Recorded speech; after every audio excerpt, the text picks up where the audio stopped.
Sri Sachidananda Sadguru Sainath Maharaj Ki Jai. Ramana Maharshi, His Life, Chapter 1, Birth and Childhood. What value has this birth without knowledge born of realization? Venkat Ramanan, later to be known as Ramana Maharshi, was born into an old Brahmin family on 30th December 1879 in Tiruchili, a village of approximately 500 houses, some 30 miles south of Madurai in Tamil Nadu, South India. Tiruchuli is the administrative center, Taluk, for the Ramnath district. There has been a village on this spot for many centuries, and it is mentioned in several legends in Puranas. The Bhuminatheshwara temple, dedicated to Shiva as Lord of the world, is a very popular place of pilgrimage. People often bathe in the temple tank, as it is claimed that high sulfur content of the water has healing properties. Sri Ramana's father, Sundaram Iyer, started his professional life at the age of 12 as a clerk for a village accountant. He later became a petition writer and ultimately worked his way up to the post of uncertified pleader, Vakil. He practiced principally at the local court of arbitration and earned sufficient money to enable him to provide a comfortable life for his family. He was considered to be both extremely skilled and fair and had a reputation for dealing kindly with the poor and oppressed. He was highly respected in the local court, so that on occasions of both parties, plaintiff and defendant, wanted him to plead on their behalf. Sundaram was also well known for his great generosity and hospitality. His spacious house in Karthikeyan Street near the temple had two separate areas with identical furnishings and fittings. One area was used by the family and other was made available to guests. Any poor person who knocked at the door was provided with a meal. Countless clients and visitors came to the house throughout the day. Sundaram also offered accommodation and assistance to any newly arrived officials until they found permanent lodgings of their own. In so far as concerns spiritual matters, Sundaram was very ordinary. His spiritual life, like that of every other devout Hindu, involved occasional pilgrimages to local temples, regarding the legends of Hindu saints and reading the legends of Hindu saints and performance of the daily domestic puja.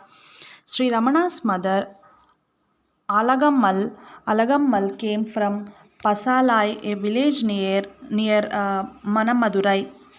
She was married to Sundaram Iyer when she was still a child. There was no formal school education for women at that time, but from the elder women in Tiruchili, she learned many Vedantic hymns from which she took the spiritual instruction for her life. She and her husband were an ideal couple. She supported Sundaram's hospitality in every way, even if it meant she had to prepare a meal for guests in the middle of the night. The harmony between them was further emphasized through their names. Sundaram means beauty in Sanskrit, while Alagammal means beauty in Tamil. Ramana wrote in one of his hymns to Arunachala, "May thou and I be one and inseparable like Alagu and Sundaram.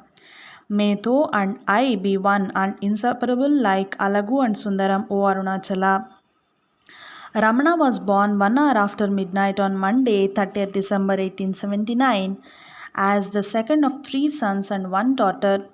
Throughout southern India, it was the day of Arudra Darshan, the festival of the cosmic dance of Shiva Nataraja.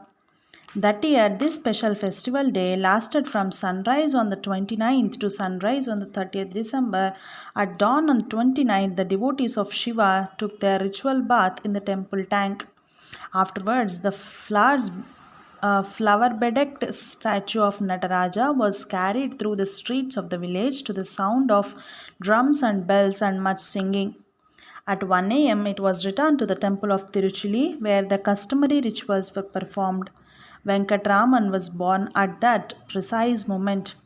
It is recorded that a blind woman present in the delivery room had a vision of wondrous light and said, "He who is born today in your house must be a divine being." Sundaram named his second oldest son Venkatraman. Ramana is an abbreviation of Venkatraman, but nobody, with the exception of one relative, ever called him that. Later, Ganapati Muni, see chapter 8, used the name Ramana Maharshi, and it is only since this time that Ramana has been in use. Venkatraman's childhood was completely normal. He was a strong boy and was breastfed by his mother until he was 5 years old. He was friendly and open minded by nature and was loved by everyone in the village. He attended the local primary school in Tiruchili for 3 years before going to the secondary school in Dindigul when he was 11. Whereas his elder brother Nagaswamy was a diligent pupil, Venkatraman, although intelligent, took little delight in the learning. He was far more interested in sports and games. The Bhuminatheshwara temple and its surroundings were his favorite playground. He liked to meet with his friends there at the temple tank. A phenomenon which remains unexplained even today is the change in water level in the Tamil month of Masi, that is mid February to mid March. With the waxing moon, the water rises approximately 12 inches a day for 10 days in a row, then subsides with the waning moon back to its original level. Ramana remembered how fascinated he used to watch this as a boy. In my boyhood days, all of us used to join together and draw on the steps some signs in order to see how much the water rose each day. It used to be amusing. The rising of the water used to start 10 days earlier before the full moon and used to submerge the steps at the rate of one step per day and become fully by the full moon day. To us it was a great fun. This is taken from Nagamma Letters on Collections, page number 78. Another of Ramana's playgrounds was the Gaundinya river near the Kalayar temple on the outskirts of Tiruchili. There he and his friends used to swim or play together inside the temple area. Not a great is known about this period of Ramana's life, but what is known makes it clear that he was a lively boy who liked to play pranks. One day, when he was about 6 years old, he climbed up to the loft of his house along with some friends. The place was full of bundles of old papers and documents which his father had decided to store there and which related to lawsuits long since settled. The children took one of the bundles down and made a fleet of paper boats out of it, which they then sailed in the temple tank. When Ramana's father came home, he was furious, so Ramana quickly made himself scarce.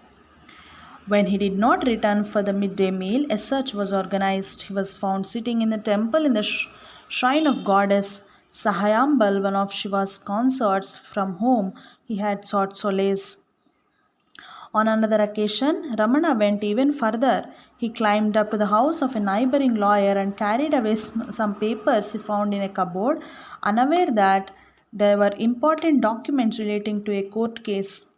He invented a game himself, distributing the documents to passers-by on the street as if they were advertising leaflets. When the lawyer returned home and saw what had happened,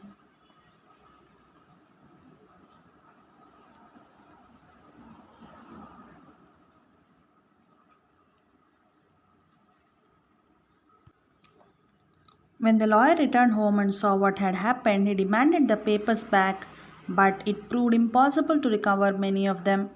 Of course, when he told Ramana's father what had happened, the latter became very angry and shouted, "Undress the boy, shave his head completely, and give him only a loincloth to wear. Don't give him any food." How far the punishment was carried out is unfortunately not reported. Ramana, however, in addition to his predilection for playing pranks, also had a compassionate heart, as is illustrated by the following story, which he later recounted himself. One day, he, referring to a neighboring boy 3 years his younger, got a sugarcane and a knife, and as he could not cut it himself, he requested his brothers to help him. But they went away without heeding his request. He began weeping. I felt sorry for him. I took the sugarcane and tried to cut it. My finger got cut and began to bleed. Even so, I felt sorry for him because he was weeping and was a little fellow, so somehow I managed to cut the cane pieces. I tied my finger with a wet cloth. The bleeding, however, did not stop. Taken from Nagamma Letters and Recollections, page number 80. The rite of Upanayana, putting on the sacred Brahmin thread, was performed when Ramana was around the age of 8, and he thus became a full member of Brahmin caste. But still, he showed no special spiritual inclination. Although this fortunate family was no more religious than any other, there was one peculiar feature in its history. An old family legend tells how one day an ascetic came to the house begging for the food, but against all tradition, he was not treated with the proper respect and was not given a meal. The ascetic promptly issued a curse, stating that henceforth one member of each generation of the family would wander about begging as an ascetic like himself. This curse had its effect because in each generation one member renounced worldly life to become a wandering ascetic. One of the Sundaram Iyer's uncles on his father's side had taken the ochre rope, the staff, and the water jug of a sannyasin and had left to live life as a wandering renunciant and beggar. His elder brother Venkatesha also disappeared from the village one day, no doubt to embark upon the same path. He was never heard of again, and since that time Sundaram had been the head of the family. There are no indications that Sundaram Iyer have ever thought one of his sons would one day also leave home, and no doubt the thought never crossed the mind of young Ramana either. Jai Sai Ma.